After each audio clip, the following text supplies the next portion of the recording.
Assalamualaikum warahmatullahi wabarakatuh. Bagaimana kabarnya hari ini, Bu? Waalaikumsalam warahmatullahi wabarakatuh. Kabarnya baik, Pak. Alhamdulillah. Baik, Bu. Jadi hari ini kita akan adakan percakapan pra-observasi karena nanti saya akan mengamati jalannya proses pembelajaran yang Ibu lakukan di dalam kelas, yaitu dengan supervisi kelas. Adapun tujuan diadakannya supervisi ini adalah untuk mengetahui dan mengevaluasi jalannya proses pembelajaran yang Ibu lakukan nanti. Dan percakapan pra-observasi ini adalah persiapan awal sebelum Ibu melakukan pembelajaran agar lebih siap dan percaya diri sehingga dapat memberikan pembelajaran yang terbaik bagi murid. Baik, ada beberapa pertanyaan yang ingin saya sampaikan kepada Ibu. Yang pertama berkaitan dengan tujuan. Nah, kalau boleh tahu apa tujuan pembelajaran yang ingin dicapai dalam pembelajaran yang akan Ibu berikan nantinya di kelas? Ya, terima kasih, Pak. Jadi tujuan pembelajaran saya dalam pembelajaran nantinya itu ada dua. Yang pertama itu peserta didik dapat atau mampu melakukan pengelolaan peralatan dalam persiapan media pembesaran komunitas perikanan secara tepat dan bertanggung jawab melalui metode praktek.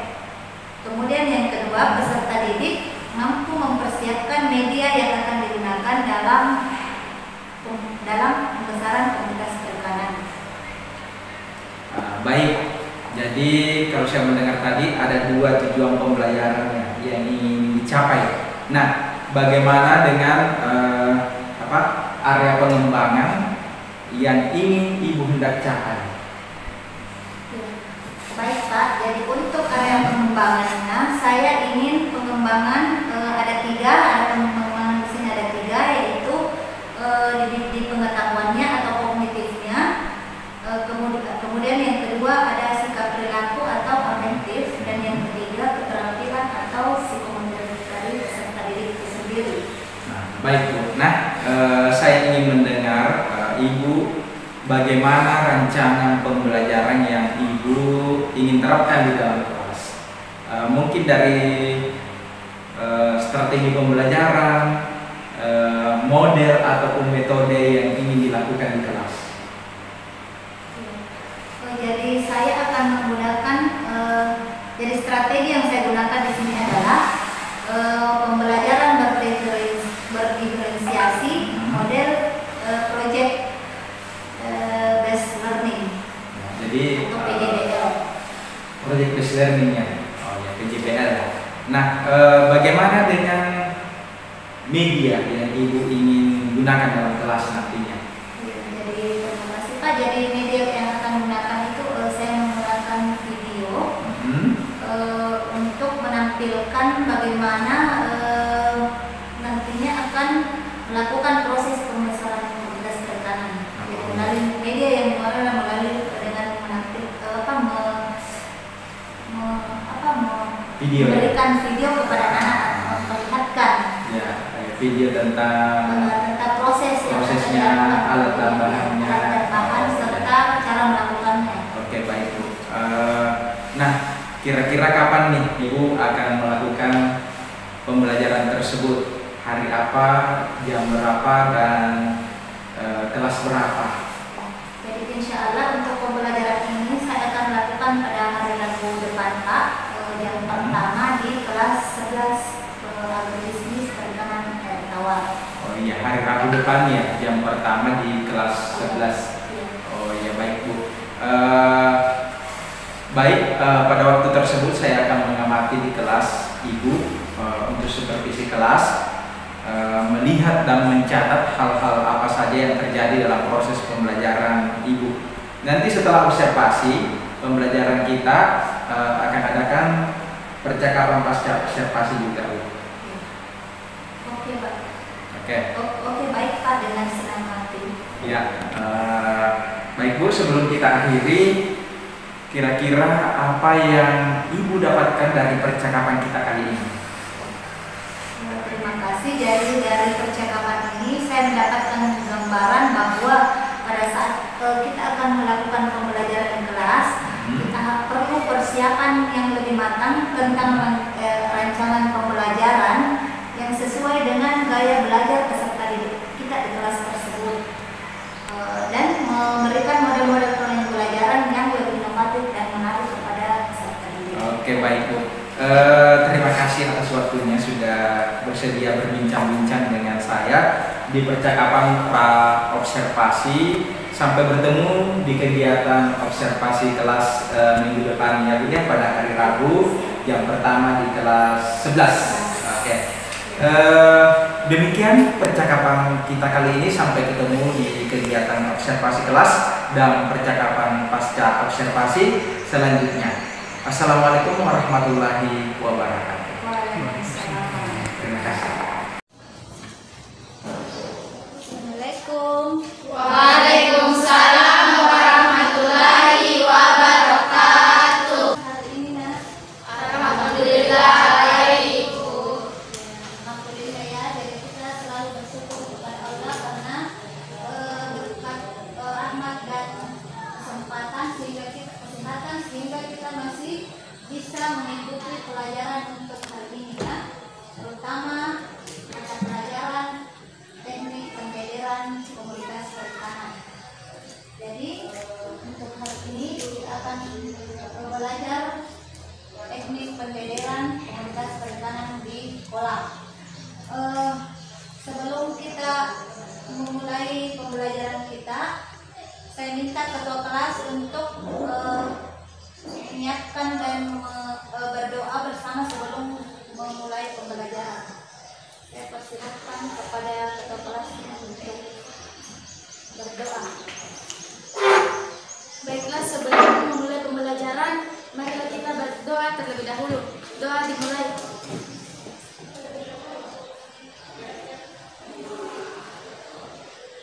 Selesai.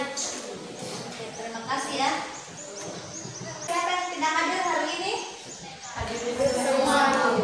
Ya, jadi hadir semua ya. Alhamdulillah kalau dalam kelas ini hadir semua.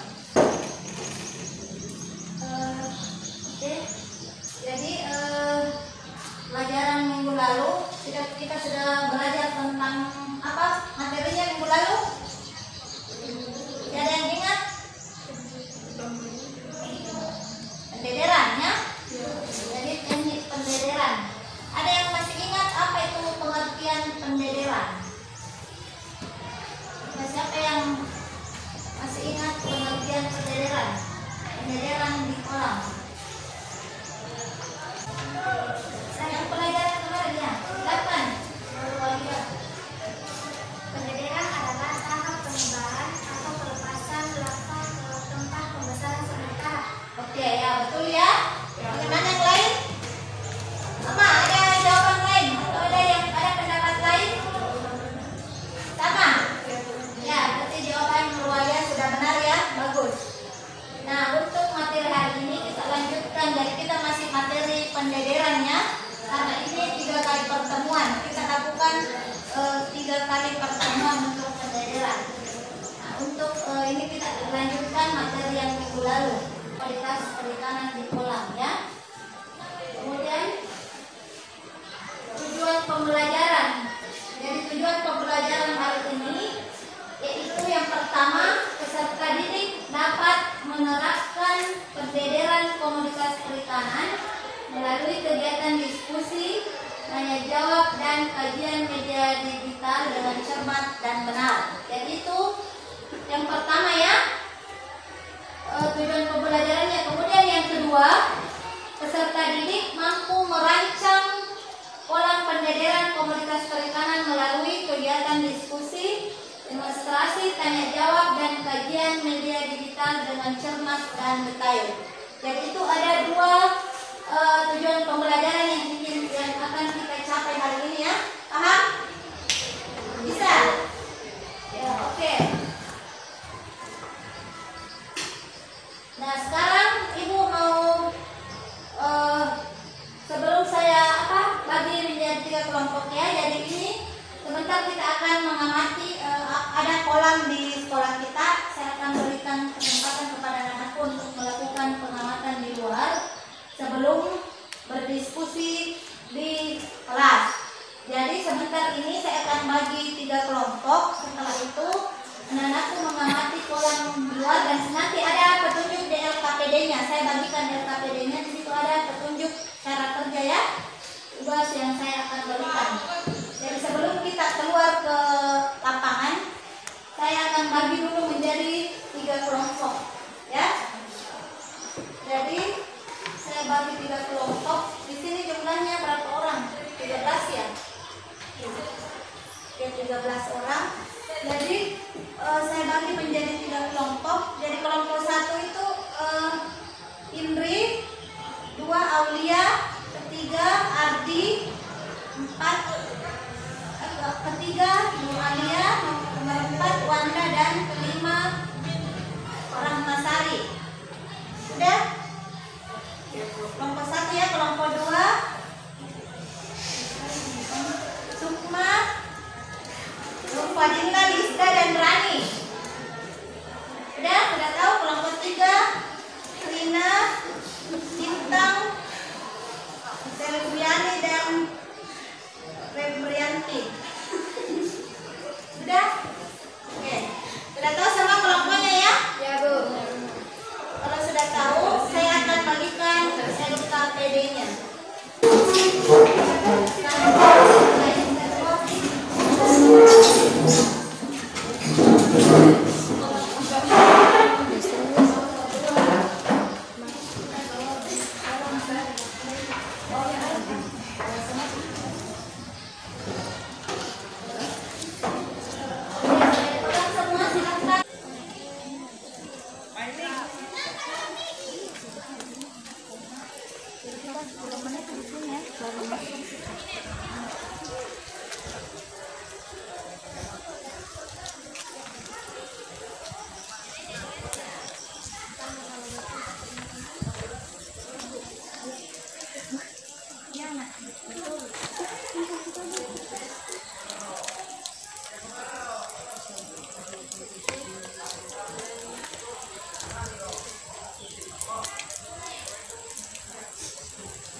Sama bawa HP? Saya, di HP.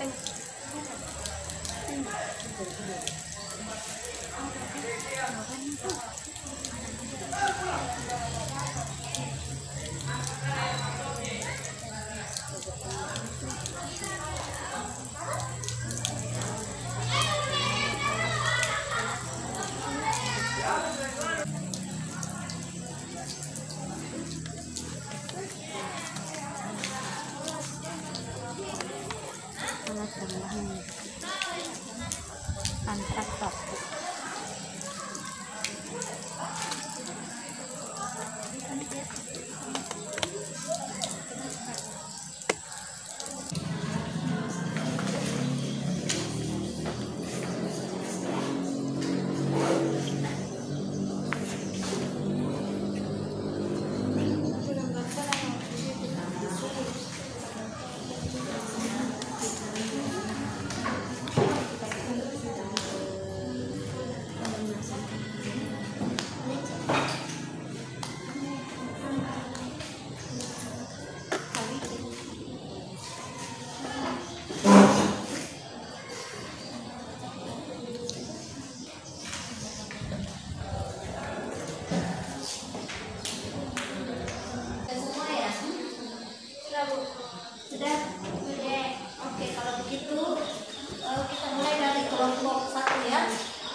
Bahan, pupuk, dan air.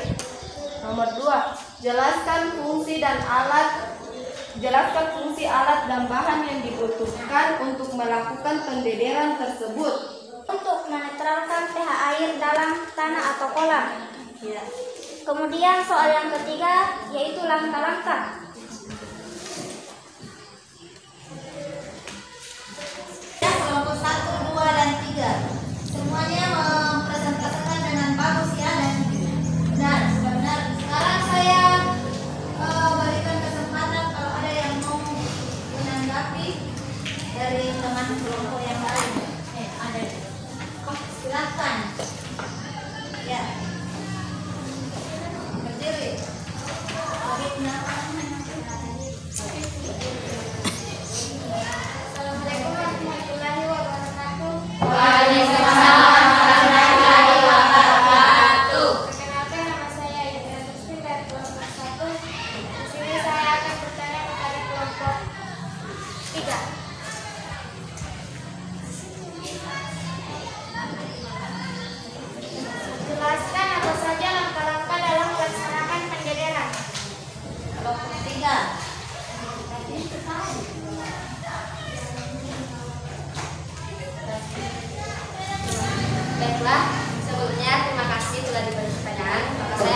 pertama persiapan kolam, kedua pengeringan dasar kolam, dan ketiga perbaikan pematang, keempat pengulangan dasar kolam, kelima pembuatan jaring atau kamalir, keenam pemupukan dasar kolam, ketujuh pengisian air kolam, delapan penebaran benih. Terima kasih. Apakah kelompok 1 menerima jawaban kami?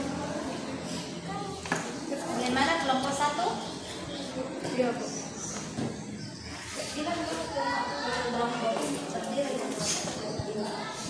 Jawaban saya. Oke. Betul ya? Tadi masih ada yang lain? Nafkan. Kalau ada yang belum paham, saya Bu. Ya, bertanya di Nafkan. 2. Oke. Saya akan memberi pertanyaan kepada kelompok 2. Mengapa kelompok 2 hanya menyebutkan 5 alat dan 5 bahan dalam melakukan pendederan? Jawab. Kelompok 2 dan hasil presentasinya. Jadi di sini mengapa kami hanya Assalamualaikum warahmatullahi wabarakatuh. Baik, di sini saya akan menjawab pertanyaan dari kelompok 3. Ya. Jadi di sini mengapa kami hanya menyebutkan 5 alat dan 5 bahan dalam melakukan pendederan? Itu karena setelah hasil pengamatan kami, yaitu kami hanya mengamati kolam beton bukan kolam tanah. Jadi kami tidak menggunakan mesin traktor atau bensin dan sebagainya. Yaitu bagaimana bisa diterima? Oke, bagaimana kelompok 2? Baik, saya terima jawaban kalian. Terima kasih. Masih ada yang mau menanggapi dari hasil presentasi teman-teman yang lain? Kelompok 1 dan kelompok 3 belum bertanya ya? Kelompok 2 ya? Ya, kelompok 2 belum memberikan pertanyaan.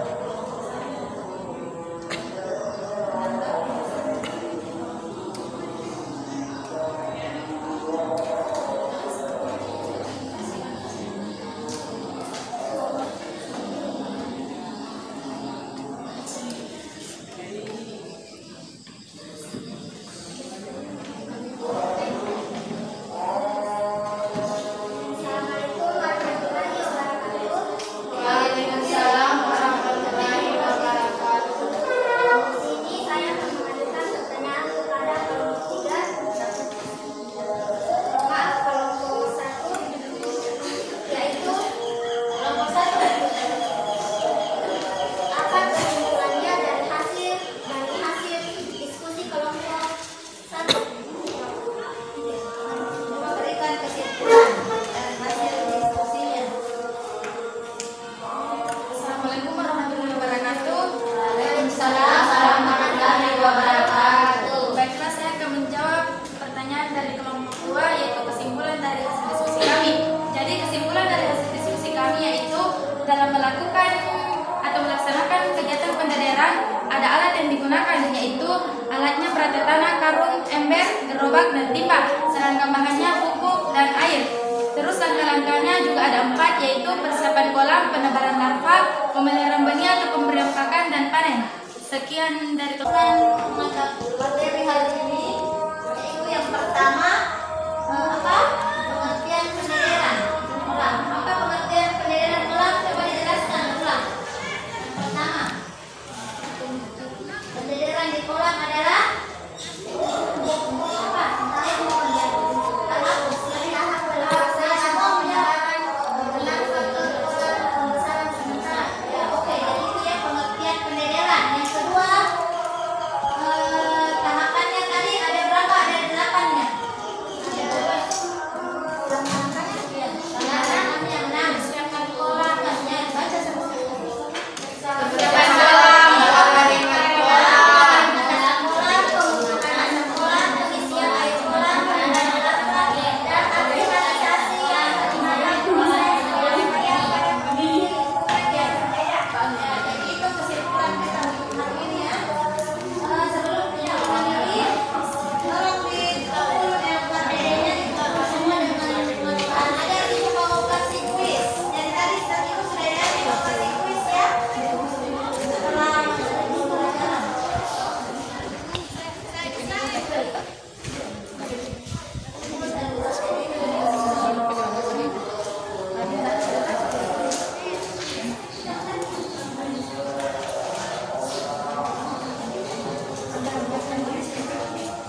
pelaksanaan pendidikan.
Kembali dalam percakapan pasca observasi. Setelah kemarin kita melakukan observasi dengan rekan sejawat Ibu Nasliani SPI, dan telah hadir juga di tengah-tengah kita Bapak pengajar praktik Bapak Muhammad Saidi SPD MTD. Bagaimana kabarnya Bapak Ibu? Alhamdulillah. Oke, biasa. Saya Aprisal SPD CGP Angkatan 8 dari Kabupaten Bulukumba, UPT SMK Negeri 8 Bulukumba, akan melakukan wawancara pasca observasi dengan rekan saya Ibu Nasliani SPD. Baik, di percakapan pasca observasi ini saya ingin memberikan beberapa pertanyaan kepada Ibu Nasliani sehubungan dengan kegiatan observasi di kelas pada beberapa hari yang lalu. Baik Bu, pertanyaan pertama mungkin bagaimana perasaan Ibu terkait dengan observasi kelas yang sudah berlangsung pada waktu yang lalu? Ya, terima kasih Pak Besar. Jadi setelah Bapak melakukan observasi kelas kemarin, alhamdulillah perasaan saya senang dan bahagia karena observasi kelas yang dilakukan itu sangat menyenangkan, bermanfaat bagi saya, jauh dari asumsi penghakiman. Namun di sini saya bisa saling bertukar pikiran, berdiskusi dengan observer dengan menggunakan teknik coaching. Teknik coaching, oh ya, luar biasa sekali Bu. Kalau boleh tahu bisa diceritakan kembali langkah-langkah pengembangan dan tahapan-tahapan pembelajaran yang telah dilakukan di kelas. Ya, terima kasih Pak. Jadi di sini saya membuat rancangan pembelajaran yang berdiferensiasi Pak, yang memenuhi kebutuhan belajar murid. Jadi sebagaimana kita ketahui bahwa pembelajaran berdiferensiasi itu kan berpusat kepada murid. Jadi itu salah satu tujuan. Kemudian kemudian saya menggunakan strategi pembelajaran yang berdiferensiasi juga. Dan saya melihat respon dari murid-murid di kelas itu, dia sangat menerima atau sangat menerima dengan respon yang positif. Walaupun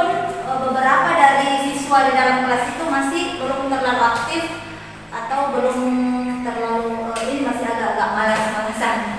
Agak malu-malu biasanya. Iya. Oke, luar biasa sekali Bu. Dari pengembangan yang Ibu sudah lakukan, menurut Ibu bagaimana progresnya? Apakah sudah berjalan dengan baik atau masih ada kendala-kendala yang ditemui? Ya Pak, jadi di sini progres alhamdulillah sudah berjalan dengan baik sesuai dengan rencana yang telah saya susun. Namun pada dasarnya pada umumnya itu masih terjadi atau terdapat kekurangan-kekurangan. Pastinya ada kekurangan-kekurangan yang kita dapati atau kendala yang masih saya dapati di dalam pembelajaran dalam kelas Pak. Oh ya. Masih ada kendala-kendala yang sering ditemui begitu ya. Menurut Ibu kekurangan atau kendala yang masih dihadapi saat melakukan proses pembelajaran dalam kelas itu seperti apa? Mungkin bisa digambarkan? Saya melihat kemarin itu kendala Pak, sepertinya yang monoton itu yang saya dapati dalam kelas. Misalnya di dalam berkelompok itu masih ada saja murid yang belum aktif. Dia masih mengandalkan teman kelompoknya, masih bergantung sama orang lain, sehingga dia itu mungkin karena dia kurang percaya diri atau mungkin dari sifatnya yang dari karakternya yang masih malu-malu atau saya belum terlalu paham di situ. Belum terlalu percaya diri untuk belum terlalu percaya diri. Walaupun yang lainnya sudah banyak yang aktif yang sudah paham. Oke, dari kendala atau situasi yang dihadapi yang demikian, mungkin menurut Ibu apa rencana ke depan? Tentunya setelah Ibu melakukan refleksi di akhir pembelajaran, ada rencana ke depan yang ingin dilakukan untuk lebih maksimalkan lagi dalam proses pembelajaran. Jadi saya merencanakan perencanaan saya ke depan itu diantaranya yang pertama, saya akan memperbaiki media pembelajaran saya yang lebih menarik dan inovatif untuk peserta didik. Yang kedua, mengikuti diklat pengembangan guru-guru atau profesi. Dan yang ketiga, selalu memperhatikan karakter peserta didik yang ada dalam kelas tersebut. Itu barangkali Pak dan tiga. Dari pemaparanku menarik sekali tentang media pembelajaran yang akan lebih diinteraktifkan lagi. Kalau boleh tahu media seperti apa itu? Video atau apa? Mungkin video Pak. Kalau kemarin kami masih kurang video, rata-rata masih masih menonton ke PowerPoint dan lain-lain, video yang masih sederhana. Insya Allah nanti kita akan rancang di semester depan. Insya Allah kita rancang video lebih menarik yang bisa menarik untuk mengembangkan pembelajaran siswa. Ya. Supaya murid lebih aktif semuanya. Saya akan sesuaikan Pak dengan karakter peserta didik itu sendiri. Karena tidak semua dalam kelas itu anak-anak suka video, ada yang suka dengan media lain, misalnya media PowerPoint atau presentasi dengan menggunakan LKPD, ada yang suka menjelaskan langsung dengan video, ada yang mungkin ada peserta didik yang mampu tanpa media langsung dia menjelaskan saja. Dan itulah mungkin pembelajaran yang diferensiasi. Diferensiasi itu yang kami inginkan Pak, ingin kami terapkan. Jadi bagaimana semua murid-murid kita aktif dalam proses pembelajaran. Walaupun dia punya karakter yang berbeda. Oke. Kemarin juga saya melihat waktu proses saya sempat mencatat Ibu mengadakan kelompok. Nah, kalau boleh berbagi Bu, bagaimana prosedur pengelompokannya? Iya. Jadi untuk pengelompokan itu Pak, saya harus membagi anak-anak secara heterogen. Jadi tidak homogen bahwa yang pintar dengan yang pintar. Dan di sini saya akan membaurkan anak-anak. Jadi saya membagi sesuai dengan penilaian saya. Artinya heterogen, campuran, ada yang mampu, ada yang kurang mampu, dan ada yang mungkin yang belum bisa sama sekali. Itu dia saling berkolaborasi. Oke, menarik sekali Bu. Terus kira-kira dari semua yang Ibu persiapkan tadi, paparkan kira-kira kapan Ibu melakukan perubahan dengan rencana yang telah dipersiapkan dari tindak lanjutnya itu? Jadi perubahan insya Allah saya akan lakukan itu semester depan Pak, karena ini sudah mau berakhir. Jadi ini kita menghadapi semester depan insya Allah. Oh ya, jadi semester depan bisa diterapkan lagi karena semester ini sudah mau berakhir. Oke, menarik sekali Bu. Saya rasa terima kasih atas kesempatan wawancaranya pada pasca observasi. Demikian wawancara kami dengan rekan sejawat tentang supervisi dalam pembelajaran. Mungkin ada masukan dari Bapak pengajar praktik? Ya. Alhamdulillah kita sudah menyaksikan wawancara pasca observasi proses pembelajaran di kelas, dan pada wawancara ini tentu terkesan bahwa tidak mendikte bahwa mengungkap kekurangan-kekurangan, tetapi berkolaborasi untuk mendapatkan proses pembelajaran yang sebaik-baiknya. Ini tentu dampaknya terhadap murid kita. Tentu dalam segala sesuatunya kita beraktivitas di sekolah ini adalah harus berorientasi pada murid. Apa yang dilakukan sudah sesuai dengan yang proses pembelajaran di TGT itu, dan harapan kita yang sering tidak terjadi dalam supervisi akademik itu adalah pasca observasi. Di situ sering tidak terjadi. Di sekolah biasa itu kita lakukan, kita memang sudah mensupervisi memang, tetapi setelah supervisi kita tidak mengkonfirmasi kepada guru yang sudah melakukan. Dan ini kita sudah memberikan pengalaman baru pada kita semua. Kali ini kita belajar untuk berbincang setelah observasi, dan ini mari kita lakukan kebiasaan-kebiasaan yang baik ini untuk selanjutnya kita impaskan kepada teman-teman, karena ini adalah hal yang baik. Ya. Jadi bukan hanya ibu saja yang melakukannya, tetapi para ibu, para bapak yang lain bisa kita lakukan. Karena suatu waktu nanti, karena ini adalah rambu-rambu proses pembelajaran yang dilakukan oleh guru di sekolah, suatu saat nanti manakala para senior kita ini sudah pensiun, tentu yang dituntut untuk memimpin sekolah ini tentu anak yang banyak berbuat memperbaiki proses pembelajaran yang baik. Saya kira itu. Terima kasih banyak karena ini adalah sudah berjalan dengan baik proses perbincangan kita di pasca observasi proses pembelajaran kelas. Demikian, Assalamualaikum warahmatullahi wabarakatuh. Waalaikumsalam warahmatullahi wabarakatuh. Sekali lagi saya selaku CGP Angkatan 8 mengucapkan banyak terima kasih kepada Bapak Muhammad Saidi SPD selaku pengajar praktek yang telah berkenan membersamai kami dalam kegiatan wawancara pasca observasi. Terima kasih juga saya sampaikan kepada rekan sejawat Ibu Nasliani SPI yang telah berkenan untuk disupervisi dalam kegiatan supervisi akademik berbasis coaching ini. Terima kasih kembali Bu. Ya, saya akhiri percakapan kita kali ini dengan ucapan Assalamualaikum warahmatullahi wabarakatuh. Waalaikumsalam.